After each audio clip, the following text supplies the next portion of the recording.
Bismillahirrahmanirrahim. Good afternoon, Assalamu alaikum, and welcome to Sports Extra. I'm your host Ahmed Nawaz with the latest roundup of sports today. Let's take a look at what we're discussing. First of all, we discuss cricket in detail. Pakistan's tour to Ireland. A lot has been said already. National team has departed. Pakistan have been hit by a visa delay for Mohammad Amir. The series, of course, includes 3 T20 internationals. But what's interesting, what we need to talk about is the combinations for this game as well. Babar Azam had a pre-departure press conference where he clarified a lot of things. A lot of questions were thrown at him, but I think he was very, very confident. And that tells us that he's pretty sure of his planning for the World Cup as well. Remember, Pakistan tours Ireland, then England, and then they head to the World Cup. So a very less time and very limited number of games you've got to complete your combinations. Of course, the squad itself is something that needs to be talked upon as well. There have been surprise inclusions and exclusions both at the same time. So we'll talk about them as well in detail. How beneficial are they for the Pakistan cricket team? So we'll discuss everything in detail. Then, of course, we move on to the T20 World Cup. Pakistan Cricket Board has unveiled the official jersey for the Pakistan cricket team. It's called the Matrix. So we'll talk about that as well. The 18-player squad will be reduced to 15 players for the Men's World Cup. And Babar Azam has his eyes set on the prize, which is the ICC T20 World Cup trophy. Pakistan is tipped to be one of the favorites, so it's going to be an interesting encounter when Pakistan start their campaign as well. But I think it's a very decent kit when you talk about it as well. I like the fact that they've stuck with the traditional green and have not gone with anything that's yellow.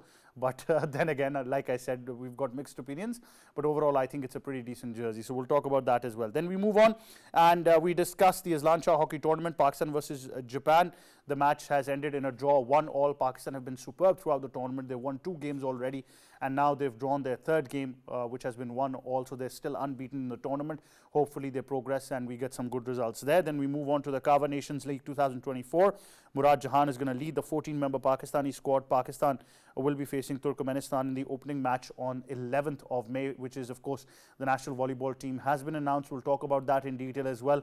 The planning, the execution, everything is there. The team is pretty much talented. I had a chance to visit the training camp as well. I think that we've got some skill level there as well. And I'm sure that we're going to see some good results for Pakistan in this league. Then we move on and we discuss something very particular in the second half of the show. The culture of esports in Pakistan is gaining momentum now. It's become a global industry. Pakistan, of course, is also progressing. We already have the necessary amount of talent. We've got Arsalan Ash, who's making headlines all around the world. But I think platforms right now are increasing in Pakistan. Tournament frequency is increasing. So the future of esports and whatever I think the culture is established already needs to be talked about.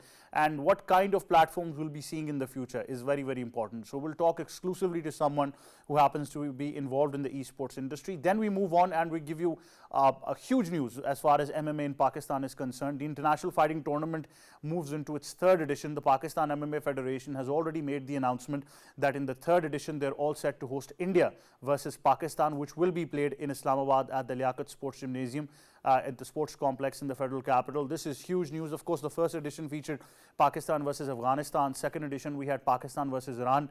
Unfortunately, we lost both these editions at home.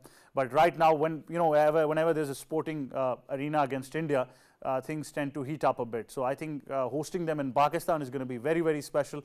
And I'm sure that we're in for a treat when you talk about MMA in Pakistan. And we'll be exclusively talking to members of the Pakistan MMA Federation as well. Time now to introduce our guest for the first segment. In studios, first of all, we've been joined by sports expert, Mr. Malik Usman. Assalamu alaikum. How are you, sir? Walaikum assalam, I'm doing well. Thank you for joining us. We've also been joined by first-class cricketer, cricket expert on many platforms, and of course, he's our regular feature as well, Kashif Majid. Assalamu alaikum. How are you, sir? Walaikum assalam. Thank you, Ahmed. Thank you for joining us. We've also been joined by sports expert and cricket expert and analyst, Sabir Hussain. Assalamu alaikum, Sabir. How are you? Walaikum assalam, Ahmed. I'm fine. Thank you for joining us as well. Usman, team's tour to Ireland has been in the headlines now. I mean, from the squad to Babar's press conference, everything in Pakistan seems to be very, very tricky whenever it comes to cricket. And a lot of people have said different things on different platforms. They have mixed opinions right now. But what would you like to add about the current developments? The squad has been selected. It's been narrowed down. It would be further narrowed down to 15 members. But one thing is very important, that the captain looks to be very sure of his planning and execution. He was always sure about his planning and execution. Even before, in his previous tenure, he had a way of dealing with the things on the pitch and off the pitch. That is what he is going to carry forward. Once he was made captain, everybody knew what we were getting in store, and that is how he wants to take this game forward. I think for once, the pitches in West Indies and USA, well, USA we are not so sure, but in West Indies may, that is my opinion, it may suit Pakistan's style of cricket. I don't think it's going to be 250 to 60 score pitches in West Indies. I think it's going to be somewhere around 170, 180, and 178 is Pakistan's favorite score as well. So Pakistan has got the resources. They have a captain who is experienced, and they have a good batting lineup, and I think they have most of their areas covered as well. But as far as off the field issues are concerned, I think there is still a mix of ideas that is circulating in the team, in the dressing room as well, and there is no one spokesperson that is talking about the team. Everybody has his own opinion. That usually happens, but that is not for the media, that is for the dressing room, and I think that needs to be covered up. An event like World Cup is too big an event to get distracted for issues off the field. But all in all, I think Pakistan has the resources. How they are going to acclimatize and how they are going to bring in that synergy effect, that is going to be seen. I think exuberance, experience is a good mixed bag for the Pakistan side. Well, certainly. And they have got a very good kit as well. I think I'm a big fan of this kit. It's a really good kit. I like it better than the yellow one, like I said. Yellow was never our color. It has to be green and white. 99 World Cup was my favorite jersey, but this is not very far behind. I think it's really good. Sticking with the traditional green. Can I add to that jersey? Yes, please. Obviously, we're coming to you anyway. I still remember that 1996 Carlton United jersey. I don't know why, but that blue with the green, and we won that tournament. We did. I still remember those, that jersey where Shahid Afridi got the player of the finals award, and we won that match. And that blue wasn't there. I haven't seen that blue striking with the green anywhere after this or before this event. So that was one jersey which is different, yet it was a good one. Certainly. It is known for its uniqueness, isn't it? But it is good, actually. I guess Sports Extra is sticking with that traditional blue. So we're still keeping up the tradition. But Kashif, like Usman mentioned as well, that the skipper is very sure of his planning and execution. I think now, because constitutionally as well, even before captain had a say in selection, but now it's become a constitutional, I think, point as well, where the captain is part of the selection committee. Looks like the planning and execution is something that he's taking personal interest in. He would be as a captain. But how do you see these overall developments? Because these two series now would define our World Cup squad. I'm pretty happy with the way Babar's dealing the media right now, and also how he's dealing, all those voices who've been heard through these social media platforms and the electronic media platforms. I'm very happy. Simultaneously, for me, Babar has been a good captain in the recent PSL. I haven't seen Babar laughing that much while doing the captaincy or while going about his business while he was batting. He's certainly enjoying his cricket, and this is what we wanted from Babar Azam, and this is good for Pakistan cricket. As long as the captain is enjoying the game, his heart, his mind is in the game, we will go about we find good results for our team. Second important thing when we talk about this team, apart from one or two misses in this 18-member squad, I think this is the best team available right now, and I have no issues whatsoever. And Babar knows the role of each and every person. The press conference he had just recently, he knows the role of every member, and I am very happy with the way he tackled the question regarding Hassan Ali, that he is there to support us, and maybe he's not the part of the final 15, and this is what I wanted, because I don't wanted to add another probable player for the T20 World Cup, and eventually he performed in one match, and there is a chaos. That is chaos of playing that member for the T20 World Cup. He's right now sure with his 15-member squad, and most probably Hassan Ali, I don't want to say, but Abbas Afridi may not be in the final cut. Well, that's interesting that we look at some of these selections. Like I said, it's not just the squad, it's your first priority playing 11 that needs to be finalized. And if you see somebody not making a cut towards the playing 11, or even for your second choice of 3-4 players, then probably to keep them in the squad shouldn't have the liberty to make headlines. But Sabir, overall, when we see the squad, we know that Pakistan is sure of their combinations. We can't expect any sort of emergency changes there, but it's going to be something that we've typically seen from Pakistan cricket. Absolutely. I was listening to press conference for Babar Azam. He was basically a firm believer as far as the selection committee was concerned. A couple of players were selected, and he has to have some kind of a belief in couple of players. I mean, he basically gave justification on each player. I mean, lots of questions basically thrown at him, and he basically, answered them properly. And this is what, I mean, he has basically, been doing for Pakistan for so many years. I mean, very cool and calm, and in his batting and also in press conferences as well. So, I mean, while questioning of, Mohammad Haris, he basically, told the media that what is the reason why he has not been selected, because he basically plays a top order. But right now, Babar Azam himself and Mohammad Rizwan, Fakhr Zaman and Saim Ayub. So 4 batsmen are playing at the top order. So there is no place for Mohammad Haris. But yes, he also said that he's a wonderful prospect. He has been not given such kind of chances, which he deserves basically. On the other hand, he basically, said as far as, Haris Rauf injury was concerned, and he was quite sure that he will be fit for the World Cup. I mean, Hassan Ali was basically a senior player, so he was a backup of Haris Rauf.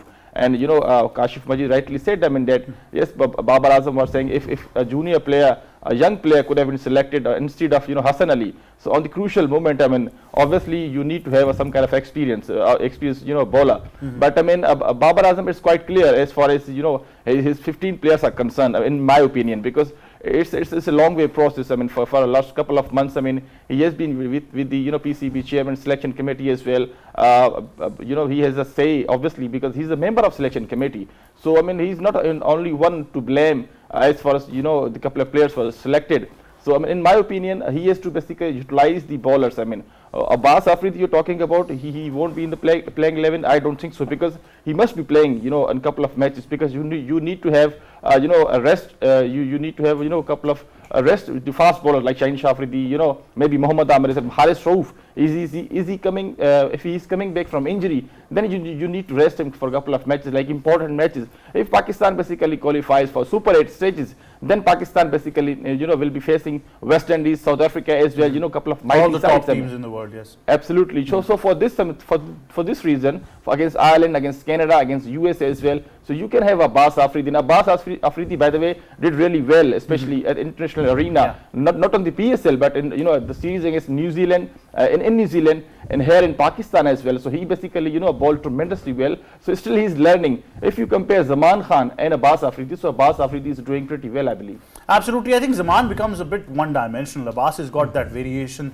that variety is brilliant. The way he uses that slow ball, short of the length, he's got everything in between. But Usman, it's important to have, I'll be very honest, I actually agree with Babar Azam on the fact that while they have Hassan Ali with the team, we remember that Champions Trophy of 2017 when Pakistan beat India in the final. We remember that all-important semi-final where Pakistan had to forcefully play Ruman Rais, and that was his first game. But it proved very, very important because Ruman had the necessary domestic experience.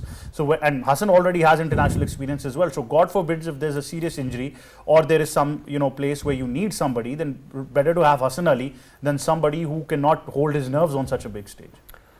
See, there is always a hue and cry, and there is a lot of talk on social media regarding the team and the strategies and how the captain should behave on and off the pitch and everything. Everybody has his own opinion. I respect that. But I am a big fan of Hassan Ali. I think experience has no substitute. And if you're looking at the squads of the various countries that have already announced their squad for the World Cup, it is full of experience. One or two new players or youngsters, but it is mostly about experience. And if you look at the pitches where this World Cup is going to be held, it is mostly going to be on the slower side. So spin and cutters are going to come into play a lot. Apart from apart from Barbados and St. Kitts, where the ball is going to skid and the fast bowlers may get a bit of help. Apart from that, it is usually going to be a mediocre score. That was one of the reasons why I said it is going to be something around 170, 180. It is not going to be 240 or something. For their experience does come into play. Look at what India has done and all the hype about the IPL and the huge scores that have been scored. They have still gone with their traditional squad, and that is what Pakistan is trying to follow. Why are you putting so much pressure on your captain and your team management that why X, Y, Z is in the side and why he is not outside? Okay, if he is not in the side, then who should have been in the side? This has to be the question. And talking about your example about Ruman Rais, how effective that had been in the Champions Trophy semi-final. See, once you have such kind of players, and experience has no substitute. If you look at the squad, I think if I have to shuffle out a couple of players from this 18 and bring it down to 15, I may still have Hassan Ali in the playing 15. I can name my 3 players who are going to go out. One of the reasons for that is they don't have that role in the playing 11.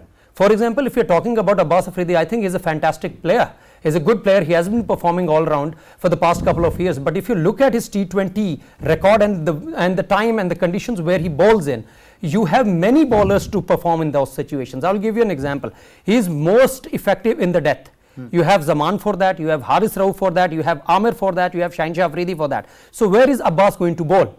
That is one question. Talking about Muhammad Amir yet again, he's going to open the bowling or is he going to come in the end? You have many. I forgot the name of Naseem Shah. He is going to come in the beginning and in the end as well. Yes, he's somebody you can utilize You are anywhere. always going to get wickets in the end. Even if you're going for runs, so you're going to get a good average, you're going to get a good strike rate. Where the game of T20 is won and lost for me, it is from 6th to 15th over. The middle overs. Now- I'm particularly focused on that. I think. So let me complete, please. So now, if you are talking about Hassan Ali, take out his record in the previous PSL, the just recently concluded PSL. He has been very effective in the middle overs with his cutters, with his experience. He has picked wickets. He has won games for his side as well. So he is someone, and I can tell you very frankly that one of the reasons why Hassan Ali has been selected in the squad, he is going to utilize the middle overs. Absolutely. And if he is effective, what's wrong in that? Moving to the close of the segment, before we quickly do that, Kashif, very quickly, Pakistan's biggest trouble has been the middle overs, as Usman identified, in both batting and bowling. But particularly, we're talking about the bowling. Who's the best go-to option in those middle overs? I guess normally it is the role of the spinners there. So when we talk about Imad Hussein's presence, Shadab, then we have got Ebrar. I think that is pretty much covered. With the fast bowling lineup, 3 fast bowlers to start with the tournament will most probably will be Shaheen, Amir and Naseem Shah. So any of them can be used in the middle overs. They know how to go about their business even in the middle overs. So I think with this bowling lineup, we are pretty much covered. And I don't say this is the exceptional bowling lineup, talking about the competition level at in the World T20, but this is the most you can say the seasoned lineup we have got in Pakistan. So this is where it's important that we have got the best options available for Pakistan going into this T20 World Cup. For I think recent past, Ahmed, for me, 7 or 6 to 15 overs, it's our batting which is not doing the justice.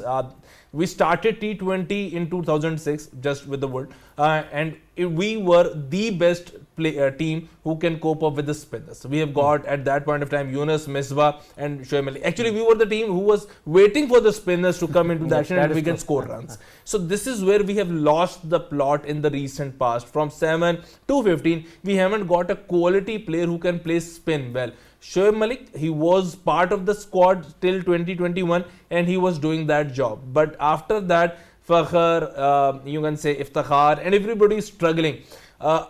Okay, Salman Ali Agha, I'm most impressed with this guy when he was using his feet against the spin bowler or he's tackling the spin bowler, even in the test arena. The way he has scored a century in Sri Lanka in those testing conditions, I think he has got all the repertoire of a good middle order batsman, but still it's too early for him to be part of the T20 squad. Certainly. I think that does make a lot of sense, but thank you very much, Sabir, Kashif and Usman, for joining us. I think whatever the squad is, I agree with one thing that the gentlemen in studios have said, that you got to back this team instead of making a hue and cry of who's been selected. The fact is that your team is playing the World Cup. At one point when we criticized PCB for not being too supportive for the players and the skipper and the management, I think at the same point the burden of responsibility comes on all of us to support your team in the World Cup. I said this before as well, nowhere around the world do you see segments of the sports media fraternity, with all due respect, or former cricketers going to an extent where they become personal towards the skipper of your national team or any team players. I think that leaves a very bad taste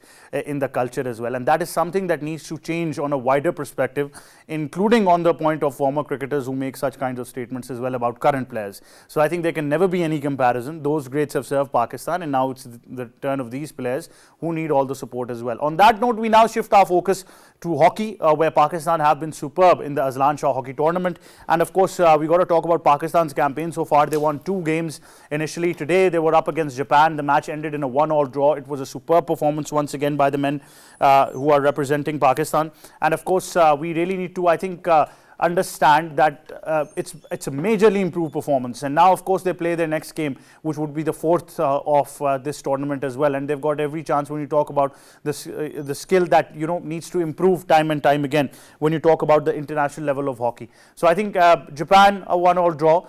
They've already done superbly in their previous 2 matches, especially against Korea. So we'll talk all about this. We've been joined in studios, of course, on Sports Extra by former Olympian, member of the Pakistan hockey team as well, Mr. Imran Butt. Assalamu alaikum, Imran. How are you? I'm fine. How are you? I'm very well. What would you like to add about this game now? Pakistan, of course, like you mentioned yesterday, we were looking up to this game, and they're still unbeaten because they've drawn this game 1-1. Yeah, definitely. It's a good sign for the Pakistan hockey. So we draw against Japan, but I already told you in the last interview that the plenty corner is a very important role against the type of Japan team, because they already play in the structure, and the vital point in this game is the plenty corner. And unfortunately, Pakistan not get more plenty corners, so that's why the score at the end in favor of the draw.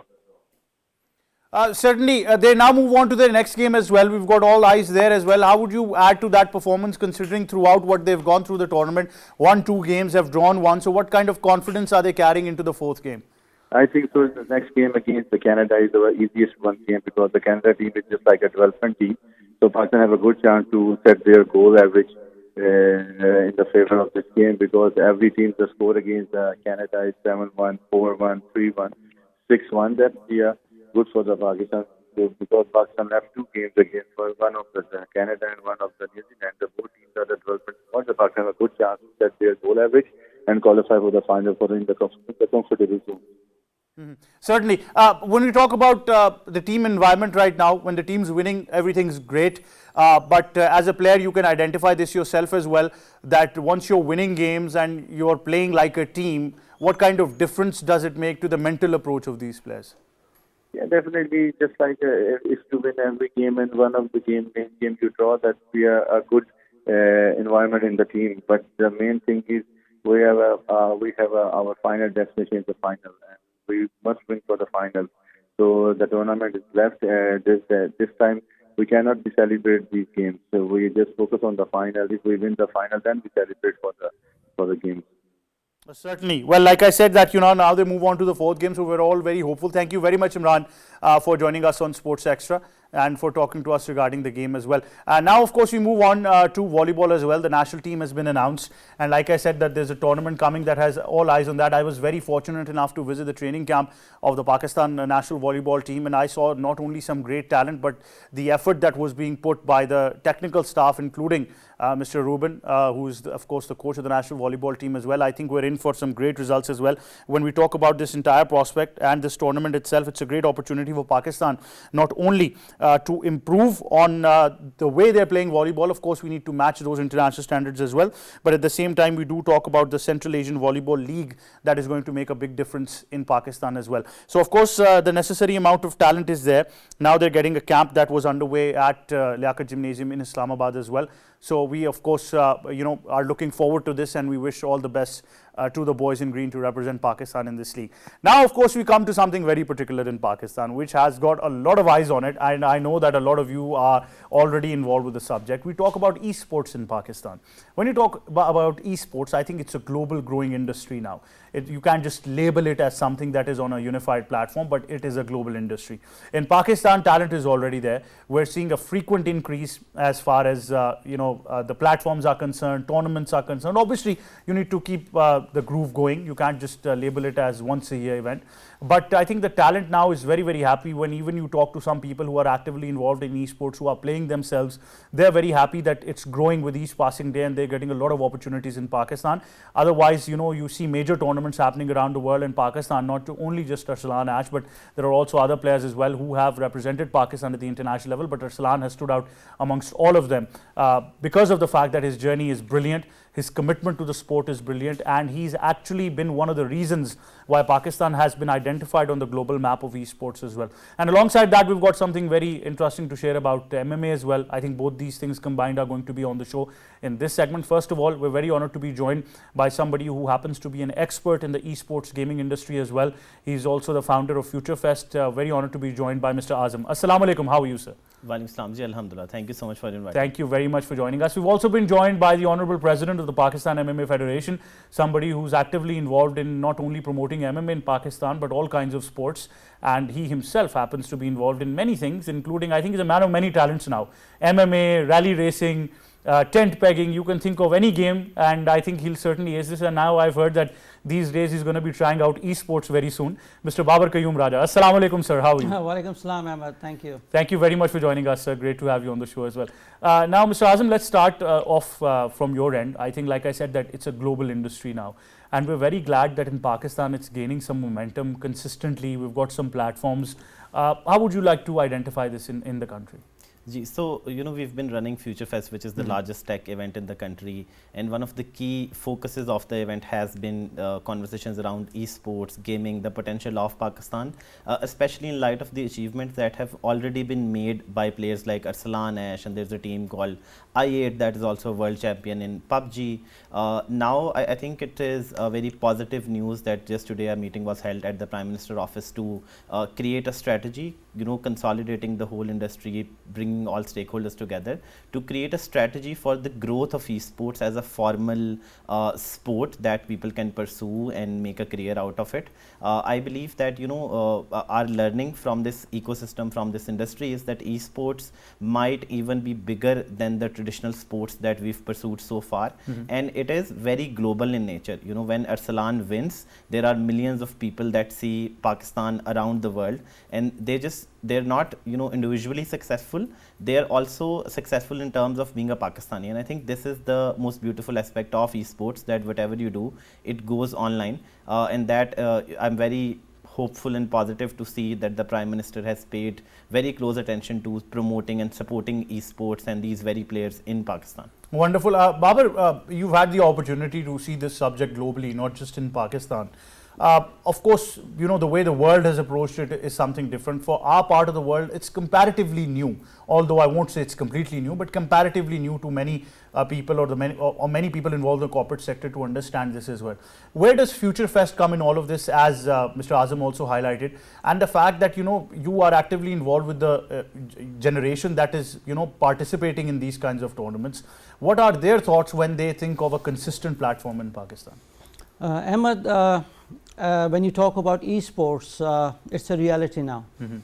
We cannot just ignore it and just move on.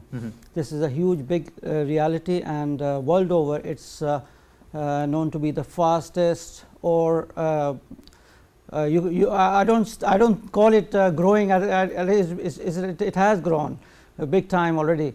So it's time to give it a platform, give it consolidated consideration, and do something about it.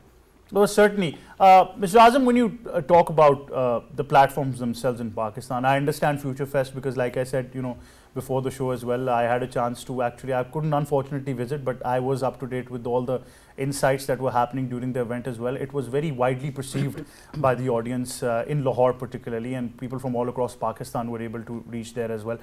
Because of courtesy of Babar as well, we were up to date with everything that was happening.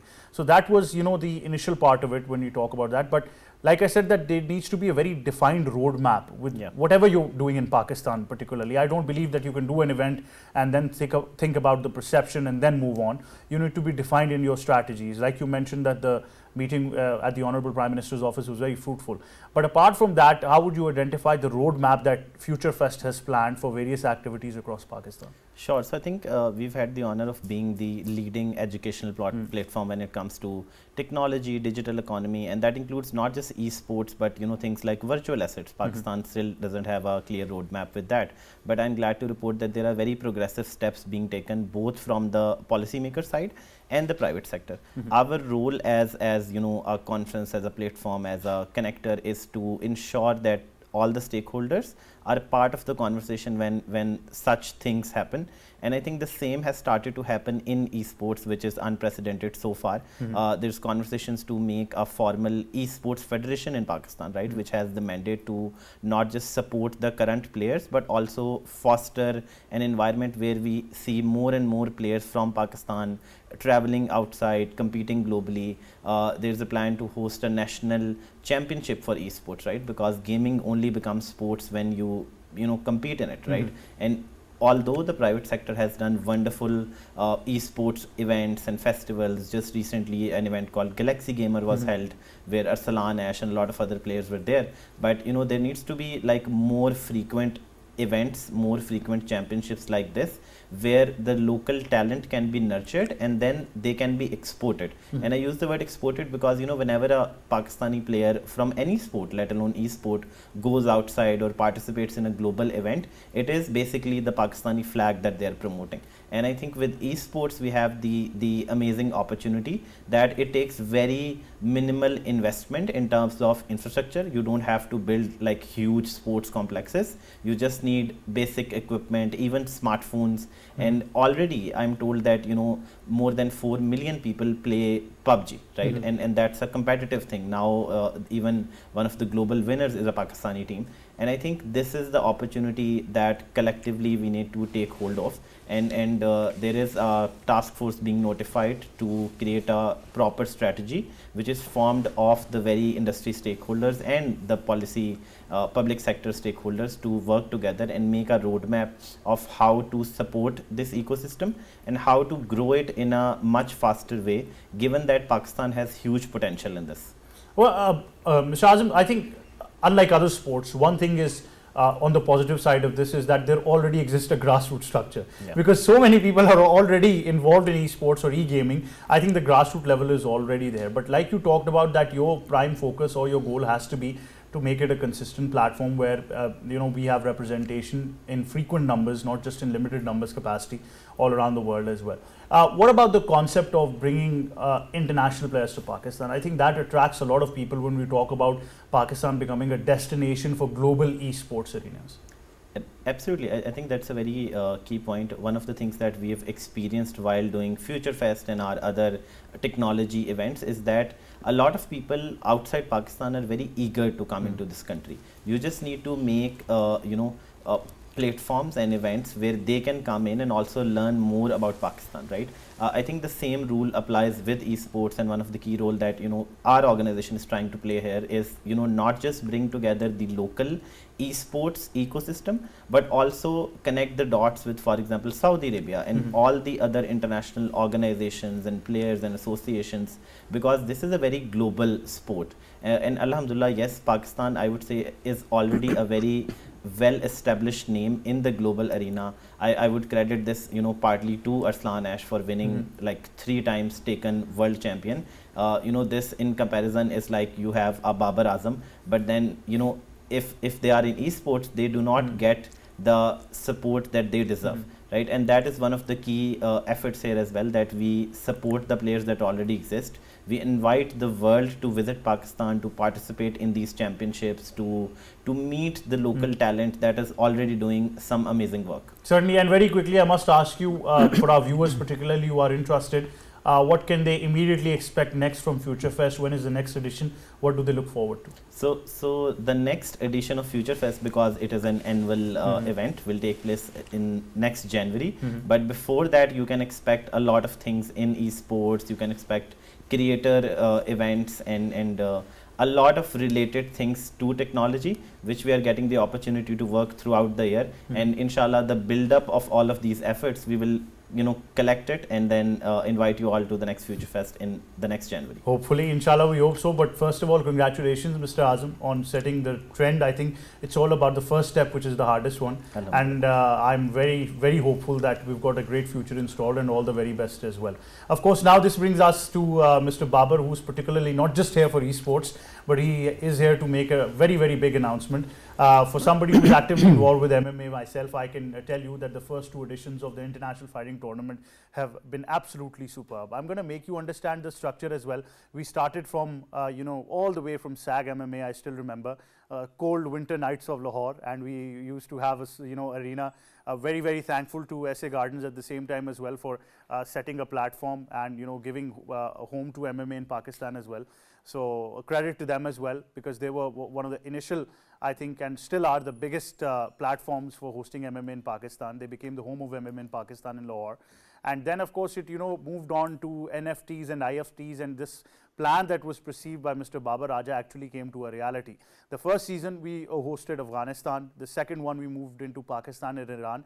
And I still remember that on the second edition we had announced the possibility of having Pakistan versus India, but nobody actually even perceived that we would be able to have it in Pakistan. And I think that's where the credit goes to Mr. Babar Raja, that tirelessly his efforts were there, although he has lived on power naps most of his life.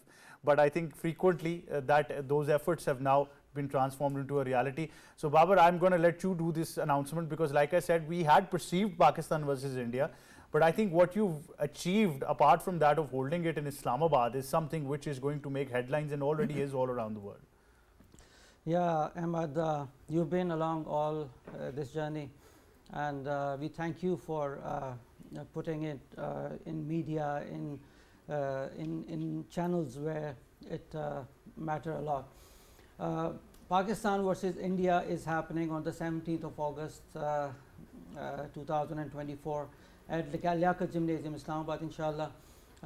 We tried having it on different platforms, like we traveled to Qatar, Dubai, everything, but my plan and dream was to have this thing in Pakistan.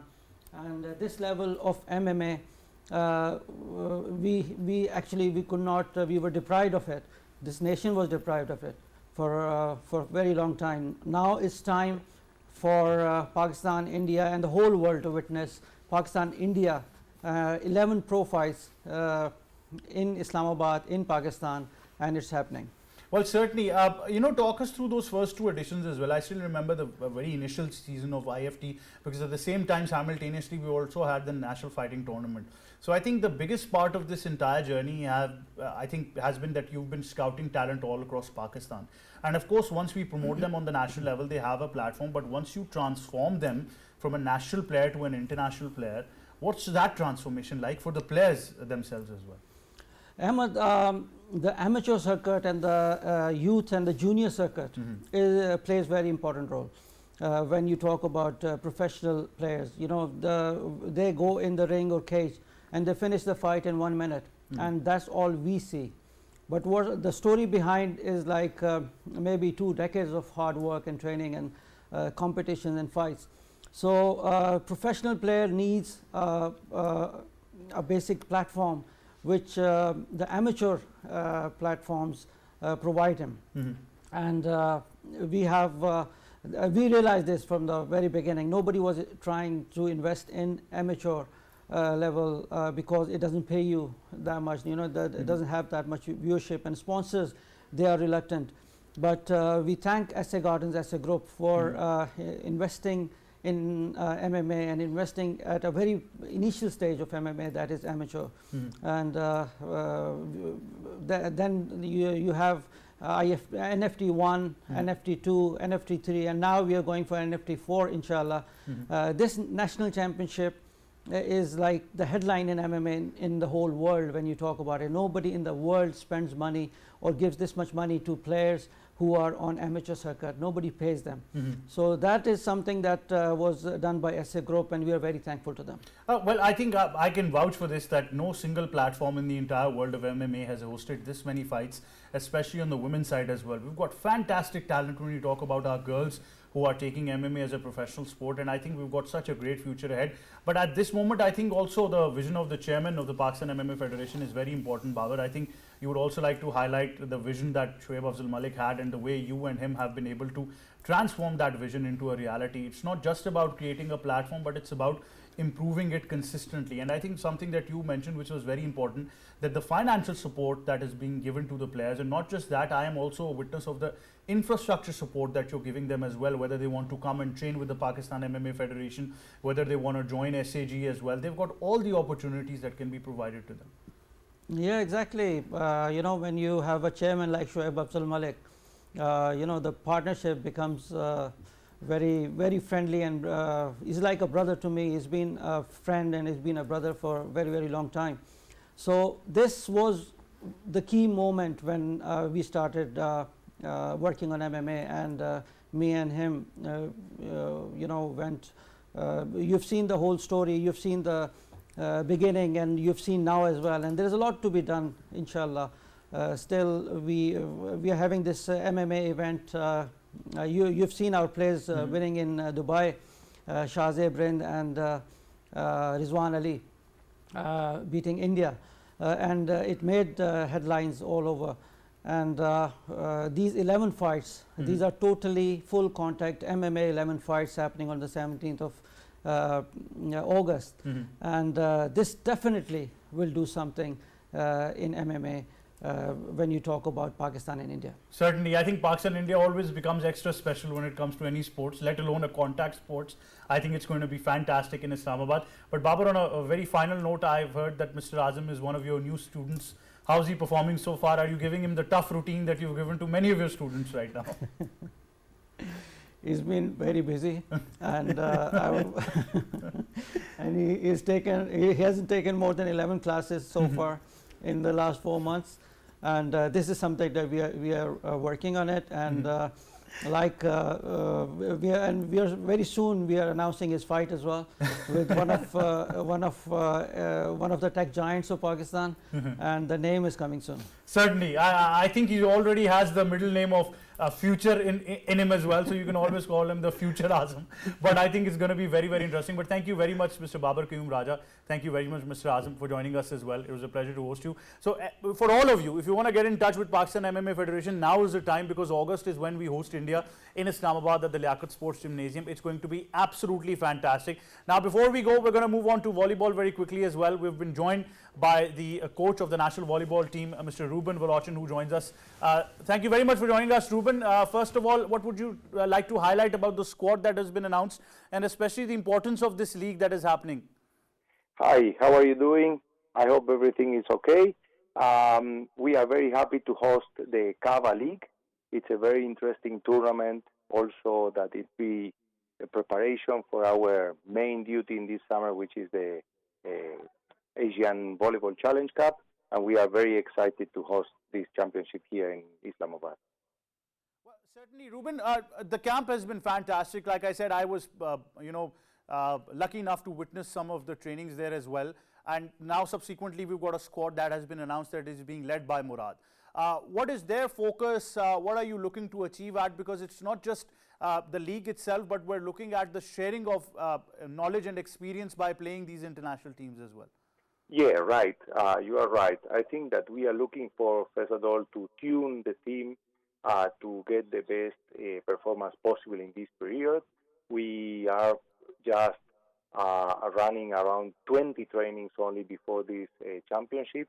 Players are getting in a good shape, and we are trying to, the main objective or the main target in this moment is to put the team together to get to the playing systems the best possible, and also will be kind of analyzing for the next competitions as well. So it's a really interesting benchmark, or to set a benchmark of our performance. Well, certainly, Ruben, how important is it for our preparation? So, talk us through the next phase of after this league as well. What's the prime focus that you've got right now on that international tournament? Well, at the international tournament, of course, we are, I would say, kind of candidates to the championship. I would say mainly with the Iranian national team.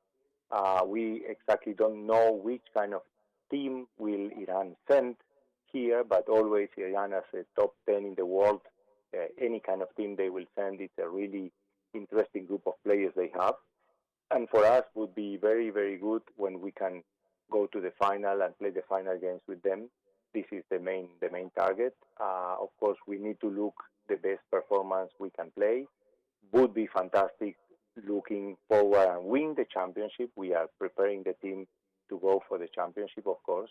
And then this would give us a kind of picture on the current level for what to do after this tournament, because after that tournament we will have around 3 weeks before the Challenge Cup happens. Ruben, on a final note, I must ask you about your message to the fans in Islamabad. What would be your message to them to come out and support their boys representing the country? Yeah, definitely. I think the team deserves to be supported. The guys are working really professional. The federation is supporting us very good. We are trying to get the best standards possible in this period to support the team, just focusing on training and playing. And I believe the Pakistani Federation is getting better and better, same as the Pakistani Sports Board. They are helping us with the accommodation, with the fantastic facilities for training. And I would say that the team, as I said before, deserves to be following this championship, and we expect people to come on the stadium and follow our performance, and hopefully we can make our stadium full so we can get a lot of support. Certainly, certainly. Thank you very much, Ruben, for joining us, and all the best to you and the Pakistan team. Right, that was Ruben Volleyball, the national team coach for volleyball in Pakistan. And like we said, that this Kawa League that is coming up is not just going to host international teams, but a great platform for our Pakistan team to prepare for the next upcoming tournaments as well. We wrap it at that from me and the entire team of Sports Extra. Until our next show, it's goodbye for now.